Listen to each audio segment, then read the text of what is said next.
Hello guys, welcome back to our YouTube channel. তো group ডির examination যারা দিতে চলেছো, তোমাদের এক্সামিনেশন ডেট অলরেডি তোমরা জানো যে 17ই নভেম্বর থেকে ডিসেম্বর এন্ড পর্যন্ত এক্সামিনেশন চলছে।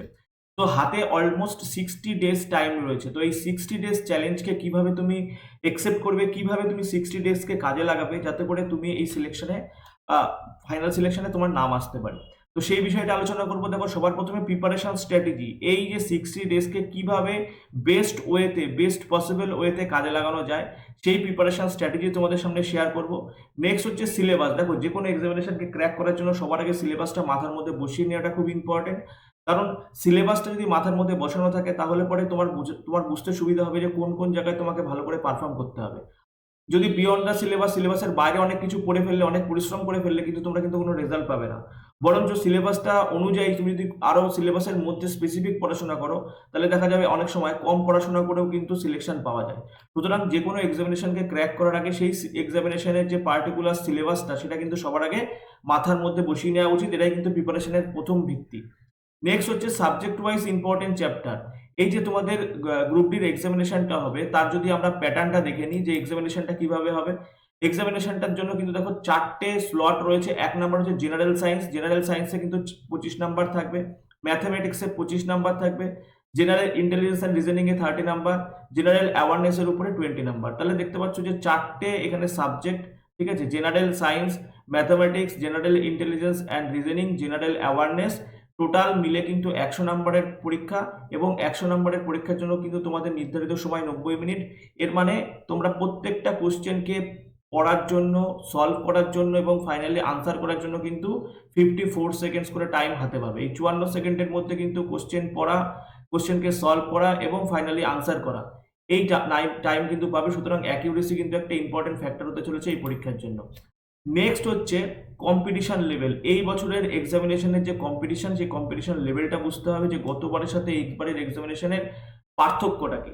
ইম্পর্টেন্ট টিপস, এই এক্সামিনেশনের প্রিপারেশনে যে তুমি 60 ডেজকে কাজে লাগাবে, কিভাবে বেস্ট পসিবল হতে কাজে লাগাতে পারো, তার কিছু ইম্পর্টেন্ট টিপস তোমাদেরকে আমি দেবো পুরো ভিডিও ওয়াইজ। ভিডিও শেষে বা প্রথমে এরকম কোনো ব্যাপার না। ভিডিও যখন আমি তোমাদেরকে চ্যাপ্টার ওয়াইজ বলতে থাকবো, সেই সময় কিন্তু আমি তোমাদেরকে টিপসগুলো দিতে থাকবো, ঠিক আছে। তো দেখো, সবার প্রথমে তোমাদেরকে আমি দেখাবো যে এই যে 2025-এ তোমরা এক্সামিনেশনে অ্যাপিয়ার করছো, তার জন্য কিছু গুড নিউজ এবং কিছু ব্যাড নিউজ আছে। গুড নিউজ অবশ্যই স্যালারি সংক্রান্ত ব্যাপারটা। তো স্যালারি সংক্রান্ত ব্যাপারটা যদি আমরা দেখি, যে গ্রুপ ডির যে বেসিক পে, ঠিক আছে, বেসিক পে গ্রুপ ডির হচ্ছে 18,000 টাকা। আমরা জানি যে গ্রুপ ডির এখন হচ্ছে basic pay, initial level pay হচ্ছে 18,000 টাকা। এবং এর সাথে যদি আমরা দেখি যে বর্তমান যে ডিএ চলছে, সেটা হচ্ছে 58% ডিএ চলছে। এবং অলমোস্ট এইচআরে কিন্তু সিটি ওয়াইজ ভেরি করে, আমরা ধরে নিলাম মিনিমাম এইচআরে, ঠিক আছে।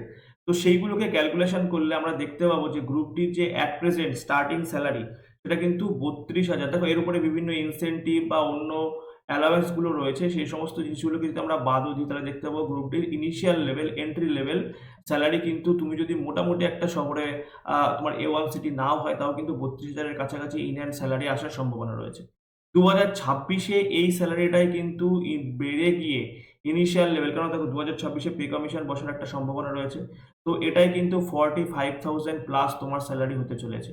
সুতরাং বুঝতে পারছো যে কত একটা অ্যাট্রাকটিভ স্যালারি প্যাকেজ অফার করছে রেলওয়ের তরফ থেকে তোমাকে। এবার নেক্সট হচ্ছে ব্যাড নিউজ। যদি বলি, তাহলে ব্যাড নিউজটা কি? ব্যাড নিউজ হচ্ছে 2019-এ যদি আমরা দেখি টোটাল যে সিট বা ভ্যাকেন্সি ছিল, সেটা হচ্ছে 1,03,769টা ভ্যাকেন্সি ছিল। প্রচুর ভ্যাকেন্সি ছিল, প্রায় 3 গুণেরও বেশি ভ্যাকেন্সি। এইবারের তুলনায় গতবারে 3 গুণেরও বেশি ভ্যাকেন্সি ছিল, আমরা দেখতে পাবো। এবং ফর্ম ফিল আপ যদি দেখি, ফর্ম ফিল আপ দেখবো 1,15,00,000 ফর্ম ফিল আপ হয়েছিল। পার সিট কম্পিটিশন ছিল 111। প্রত্যেকটা সিটের এগেনস্টে 111 জন করে ক্যান্ডিডেট ফাইট করছিল। এবার যদি 2025 যারা পরীক্ষায় অ্যাপিয়ার করছো, তাদের যদি সিনারিওটা দেখে নিই, দেখতে পাবো টোটাল ভ্যাকেন্সি কত, 32,438। অনেক কম ভ্যাকেন্সি কিন্তু, 3 ভাগের 1 ভাগের থেকেও কিন্তু কম ভ্যাকেন্সি। এবং টোটাল যদি ফর্ম ফিল আপ দেখি, সেই ফর্ম ফিল আপ কিন্তু গতবারের মতোই ফর্ম ফিল আপ, 1,08,22,423। মাত্র 7 লক্ষ ফর্ম ফিল আপ কম হয়েছে।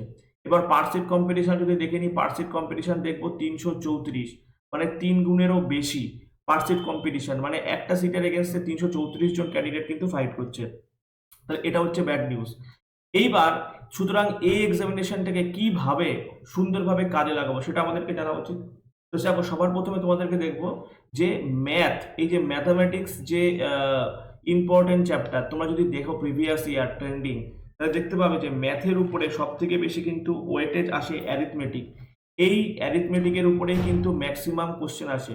এবার তোমাদেরকে একটা জিনিস বলি, অনেকে দেখা গেলো ম্যাথ শুরু করছো হয়তো অ্যাডভান্স থেকে, অ্যাডভান্স ম্যাথমেটিক্স থেকে শুরু করছো। অ্যাডভান্স ম্যাথমেটিক্স তোমাদেরকে আমি করতে না করছি না, অবশ্যই অ্যাডভান্স ম্যাথমেটিক্স করবে, কিন্তু যেখান থেকে তোমার বেশি নাম্বার স্কোর হওয়ার সম্ভাবনা, সেই জিনিসটাকে কিন্তু সবার আগে কাজে লাগাতে হবে। কারণ কি, যদি তোমার ক্যাটাগরি ওয়াইজ বেনিফিট থাকে বা তুমি দেখা যাচ্ছে কোনো একটা বোর্ডে অ্যাপিয়ার করেছো, সেই বোর্ডের হয়তো পার্সেন্ট কম্পিটিশন কম, সেখানে কিন্তু তুমি দেখা গেলো অ্যারিথমেটিকের উপরে ভর করেই কিন্তু তুমি এক্সামিনেশনকে ক্র্যাক করতে পারো। প্রথমে যদি তুমি অ্যাডভান্সকে টার্গেট করে নাও, দেখা গেলো অ্যাডভান্সও ভালো করে হলো না, অ্যারিথমেটিকও ভালো করে হলো না, তুমি কিন্তু বিপদে পড়তে পারো। সুতরাং অ্যারিথমেটিককে কিন্তু অবশ্যই টার্গেট করতে হবে খুব ভালোভাবে। অ্যারিথমেটিকে কিন্তু 25 নাম্বার যে তোমাদের ম্যাথমেটিক্স আছে, সেই 25 নাম্বারের মধ্যে কিন্তু অলমোস্ট 15 নাম্বার কিন্তু অ্যারিথমেটিক থেকেই দেখতে পাওয়া যায় যে কোশ্চেন আসে, অ্যারিথমেটিকের বিভিন্ন চ্যাপ্টার থেকে। নাম্বার, এবার আমি তোমাদেরকে বলে দিই যে টোটাল ওভারঅল কোন কোন চ্যাপ্টারের উপর তোমরা ফোকাস করবে, কোন কোন চ্যাপ্টার থেকে বেশি বেশি কোশ্চেন আসার সম্ভাবনা। ঠিক আছে, তো দেখো নাম্বার সিস্টেম এই চ্যাপ্টারের উপরে কিন্তু খুব ভালো কোশ্চেন আসে, খুব ভালো ওয়েটেজ আছে নাম্বার সিস্টেমের উপরে। নেক্সট হচ্ছে time and work, time and distance, এই চ্যাপ্টার দুটো কিন্তু খুব ভালোভাবে রেডি করবে। টাইম অ্যান্ড ওয়ার্ক এবং টাইম অ্যান্ড ডিস্টেন্স এই দুটো চ্যাপ্টার মিলে প্রায় কিন্তু দেখা যাচ্ছে যে প্রিভিয়াস ইয়ারে 4 থেকে 5টা কোশ্চেন কিন্তু এসেছিল। নেক্সট হচ্ছে রেশিও অ্যান্ড প্রপোর্শন, এই রেশিও অ্যান্ড প্রপোর্শন চ্যাপ্টারটাকেও খুব ভালোভাবে রেডি করতে হবে, কারণ এখান থেকেও কিন্তু 2 থেকে 3টে কোশ্চেন কিন্তু প্রিভিয়াস ইয়ারে এসছে। অ্যালজেব্রাও কিন্তু খুব ইম্পর্টেন্ট, অ্যালজেব্রার উপরেও কিন্তু প্রিভিয়াস ইয়ার যদি আমরা দেখি 2 থেকে 3টি কোশ্চেন কিন্তু এসেছিল। সুতরাং অ্যারিথমেটিকের যে চ্যাপ্টারগুলো আছে, আমি ওভারঅল বলছি অ্যারিথমেটিকের চ্যাপ্টারটা খুব ভালোভাবে করবে, কারণ এখানে কিন্তু 25-এর মধ্যে 15টা কোশ্চেন আসার সম্ভাবনা। ঠিক আছে, যদি আমরা প্রিভিয়াস ইয়ার ট্রেন্ডিংটা দেখি, এবং অন্যান্য যে চ্যাপ্টারগুলোকে বললাম, এই চ্যাপ্টারগুলোকে কিন্তু তোমরা আগে খুব ভালোভাবে রেডি করবে ম্যাথের জন্য। নেক্সট আসছে, চলে আসবো রিজনিং এর জন্য কিন্তু অ্যালফাবেটিক্যাল অ্যান্ড নাম্বার সিরিজ, মানে সিরিজ, এই চ্যাপ্টারটা খুব ইম্পর্টেন্ট, এই চ্যাপ্টারটা কিন্তু খুব ভালোভাবে করতে হবে। নেক্সট হচ্ছে অ্যানালজিস, এই চ্যাপ্টারটাও কিন্তু খুব ইম্পর্টেন্ট, এই চ্যাপ্টারটাকেও খুব ভালোভাবে রেডি করতে হবে। কোডিং অ্যান্ড ডিকোডিং এর পরে কনক্লুশন অ্যান্ড ডিসিশন মেকিং, অর্থাৎ স্টেটমেন্ট অ্যান্ড কনক্লুশন, খুব ইম্পর্টেন্ট একটি চ্যাপ্টার। নেক্সট যে চ্যাপ্টারটাকে তোমরা খেয়াল রাখবে সেটা হচ্ছে সেলুলিজম। ঠিক আছে, এই চ্যাপ্টারটা, এটাও কিন্তু একটা খুব ইম্পর্টেন্ট চ্যাপ্টার। তো রিজনিং এর উপরে এই চ্যাপ্টারগুলোর উপরে কিন্তু প্রিভিয়াস ইয়ার যদি তুমি দেখো, প্রত্যেকটা চ্যাপ্টার থেকে কিন্তু 2 নাম্বার বা কোনো কোনো চ্যাপ্টারে 3টে করে কোশ্চেনও কিন্তু আসতে দেখা গেছে। এবং রিজনিং এ কিন্তু যথেষ্ট ভালো ওয়েটেজ রয়েছে। যদি আমরা সিলেবাসটাকে আরেকবার দেখে নিই, দেখতে পাবো জেনারেল ইন্টেলিজেন্স এবং রিজনিং এর উপরে 30 নাম্বার কোশ্চেন রয়েছে। সুতরাং এই 30 নাম্বারের মধ্যে কিন্তু ম্যাক্সিমাম নাম্বার তোমাকে নিয়ে আসতে হবে। দেখো, যারা ভালো স্টুডেন্টস, যারা সিলেকশন পায়, তাদের যদি অ্যানালিসিস করা হয়, তাদের যে কোথা থেকে মার্কস বেশি এসেছে, তুমি দেখতে পাবে যে ম্যাথমেটিক্স এবং রিজনিং, এখানে কিন্তু তারা যথেষ্ট ভালো একটা স্কোর করে। ঠিক আছে, নাম্বার কিন্তু ডাউন হয় এই জেনারেল অ্যাওয়ারনেস এবং কারেন্ট অ্যাফেয়ার্স এবং জেনারেল সায়েন্সের উপরে। জেনারেল অ্যাওয়ারনেসের উপরে যেখানে জিকে পোর্শনটা থাকে, সেখান থেকেও কিন্তু ম্যাক্সিমাম স্টুডেন্টস ভালো স্কোর করে, কিন্তু কারেন্ট অ্যাফেয়ার্সে কিন্তু অনেকেই মার খায়। কারেন্ট অ্যাফেয়ার্সের জন্য কিন্তু, যেহেতু কারেন্ট অ্যাফেয়ার্স রেলে এমন কারেন্ট অ্যাফেয়ার্স দেয়, খুব একটু বিদঘুটে টাইপের বা একটু অড টাইপের কারেন্ট অ্যাফেয়ার্স দেয়, সেই কারেন্ট অ্যাফেয়ার্সের জন্য কিন্তু এখানে ছাত্রছাত্রীরা ম্যাক্সিমাম স্কোর করতে পারে না। কিন্তু যেখানে জেনারেল মানে অ্যাওয়ারনেস বা নর্মাল জিকের যে কোশ্চেনগুলো থাকে, স্ট্যাটিক জিকে বা অন্যান্য, সেখানে কিন্তু সবাই স্কোর করতে পারলেও কারেন্ট অ্যাফেয়ার্সের জন্য কিন্তু তারা মার খায়, এই একটা জায়গা। নেক্সট হচ্ছে জেনারেল সায়েন্স, এই সায়েন্সটা কিন্তু খুব ইম্পর্টেন্ট। সায়েন্স কিভাবে পড়তে হবে সেটা তোমাদেরকে আমি যখন সায়েন্সের চ্যাপ্টার পড়াবো বলবো, তখন আমি দেখাবো। সায়েন্স খুব একটা ইম্পর্টেন্ট চ্যাপ্টার, এবং সায়েন্সেও কিন্তু স্টুডেন্টসরা মার খায়। কিন্তু যদি আমি অন অ্যান অ্যাভারেজ দেখা যায়, তাহলে যারা সিরিয়াস ক্যান্ডিডেট, তারা কিন্তু ম্যাথ এবং জেনারেল ইন্টেলিজেন্স এই দুটো চ্যাপ্টারের উপরে কিন্তু ম্যাক্সিমাম স্কোর নিয়ে আসে। এইবার পরে যে চ্যাপ্টারটা, সাবজেক্টটাকে আমরা ফোকাস করবো, সেটা হচ্ছে সায়েন্স। সায়েন্সের উপরে যদি আমরা প্রিভিয়াস ইয়ার ট্রেন্ডিং দেখি, দেখতে পাবো কেমিস্ট্রিতে কিন্তু সব থেকে বেশি কোশ্চেন এসেছিল, এবং কেমিস্ট্রিতে যদি তুমি দেখো অলমোস্ট 10টি কোশ্চেন, ঠিক আছে, 10টি কোশ্চেন কিন্তু আউট অফ 25, 25টার মধ্যে কিন্তু 10টা কোশ্চেন এসেছিল কেমিস্ট্রি থেকে। ফিজিক্সের যদি আমরা দেখি, ফিজিক্সের উপরে কিন্তু অলমোস্ট 9টি কোশ্চেন এসেছিল, এটা কিন্তু গতবারের আমি বলছি। এবং বায়োলজির উপরে 6টি কোশ্চেন, টোটাল কিন্তু এইভাবে 25টি কোশ্চেন এসেছিল বিভিন্ন শিফট ওয়াইজ। এবার সায়েন্সের জন্য তোমার স্ট্র্যাটেজি কি হওয়া উচিত বা কি হবে, তো তোমাদেরকে আমি বলি, দেখো, যদি 2024-এ যে সমস্ত পরীক্ষাগুলো হয়েছে, সেই সমস্ত পরীক্ষাগুলোকে যদি আমরা ভালোভাবে দেখি, দেখতে পাবো যে সায়েন্সের যে কোশ্চেনগুলো রেল এই মুহূর্তের সায়েন্সের যে কোশ্চেনগুলো করছে, সেগুলো কিন্তু 1 নাম্বার এনসিইআরটির যে টেক্সট বুক রয়েছে, সেই টেক্সট বুকের একদম লাইন তুলে তুলে কিন্তু কোশ্চেন করছে। প্রিভিয়াস ইয়ার কোশ্চেন যখন আমরা সলভ করছি তখন কিন্তু দেখতে পাচ্ছি যে এনসিইআরটির যে লাইন বাই লাইন তুলে কিন্তু রেল কোশ্চেন করছে। সুতরাং এনসিইআরটির যে নীল এবং হলুদ রঙের বইটি রয়েছে, সেই বইটি যদি তোমরা ভালোভাবে না পড়ো তাহলে কিন্তু সায়েন্সে তোমাদের নাম্বার আসবে না। এবং এর সাথে সাথে যদি আমরা 2022-এ যারা পরীক্ষা দিয়েছিল তাদের একটা রিভিউ নিই, তাতে দেখতে পাবো যে এক্সাম্পলার, যেটা এনসিইআরটিরই একটা এক্সাম্পলার কোশ্চেন ব্যাংক, সেখান থেকে কিন্তু একদম হুবহু ডেটাও চেঞ্জ করেনি রেল, সেখান থেকে কোশ্চেন করেছিল। সুতরাং এইবারের পরীক্ষার জন্য কিন্তু এনসিইআরটি এবং এক্সাম্পলার খুব ভালোভাবে খুঁটিয়ে খুঁটিয়ে পড়তে হবে। বিশেষ করে তোমাদেরকে আমি বলি যে বায়োলজি, ঠিক আছে, অনেকে হয়তো বায়োলজিতে লেথার্জির জন্য বাদ দাও, কিন্তু বায়োলজিটা যদি বাদ দাও তাহলে দেখো তোমরা কিন্তু 6 নাম্বার এখান থেকে আউট হয়ে যাচ্ছে। 25-এর মধ্যে তুমি যদি কেমিস্ট্রি এবং ফিজিক্সে 100% স্কোর করো তাহলেও কিন্তু তোমার 20 নাম্বার আসবে না। সুতরাং বায়োলজিটাকে কিন্তু অবশ্যই প্রায়োরিটি দিতে হবে, কেননা এই বছর তোমাদেরকে আমি প্রথমেই যেটা দেখালাম, এই বছর কিন্তু ভুলচুক মাপ কম হবে। কারণ এই বছরের সিনারিওটা পার্সেট কম্পিটিশনে তোমরা দেখতে পাচ্ছ যে পার্সেট কম্পিটিশন প্রচুর হাই। সুতরাং এই বছর কিন্তু তোমাকে এই যে গত বছর হয়তো যে সমস্ত জিনিসগুলোকে বাদ দিলেও হয়তো অনেকে সিলেকশন পেয়ে গেছিল, এই বছরের ক্যান্ডিডেটদের জন্য কিন্তু সেই সমস্ত ফাঁক ফোকরগুলোকে ভালোভাবে মেনটেনেন্স করতে হবে, তারপরে কিন্তু ফাইনালি পরীক্ষার জন্য এগোতে হবে। নেক্সট যদি আমি খেয়াল করি জিকে, জিকের জন্য তোমাদেরকে আমি বলবো, দেখো এই যে কারেন্ট অ্যাফেয়ার্স, এই কারেন্ট অ্যাফেয়ার্সের উপরে তুমি যদি প্রিভিয়াস ইয়ার দেখো বিভিন্ন শিফটে 6 থেকে 7টি কোশ্চেন এসেছিল। এবং টোটাল যদি আমি জিকের পোর্শনটা দেখে নিই, জিকেতে টোটাল কত নাম্বার আছে, জেনারেল অ্যাওয়ারনেস এবং কারেন্ট অ্যাফেয়ার্স মিলে কিন্তু 20 নাম্বার থাকে। এই 20 নাম্বারের মধ্যে কিন্তু 7টা কোশ্চেন, অলমোস্ট 6 থেকে 7টা কোশ্চেন আসে কারেন্ট অ্যাফেয়ার্সের উপরে। কারেন্ট অ্যাফেয়ার্স বাদে যদি আমি দেখি অন্যান্য পোর্শনের মধ্যে সব থেকে বেশি কোশ্চেন আসে কিন্তু স্ট্যাটিক জিকের উপরে। স্ট্যাটিক জিকের উপরে কিন্তু অলমোস্ট 5টি কোশ্চেন আসতে দেখা গেছিল। বাদ বাকি এই যে হিস্ট্রি, জিওগ্রাফি, ইকোনমিক্স এবং পলিটির মধ্যে হিস্ট্রিতে কিন্তু সব থেকে বেশি কোশ্চেন এসেছিল প্রিভিয়াস ইয়ারে। হিস্ট্রিতে অলমোস্ট 3 থেকে 4 শিফট ওয়াইজ কিন্তু কোশ্চেন এসেছিল।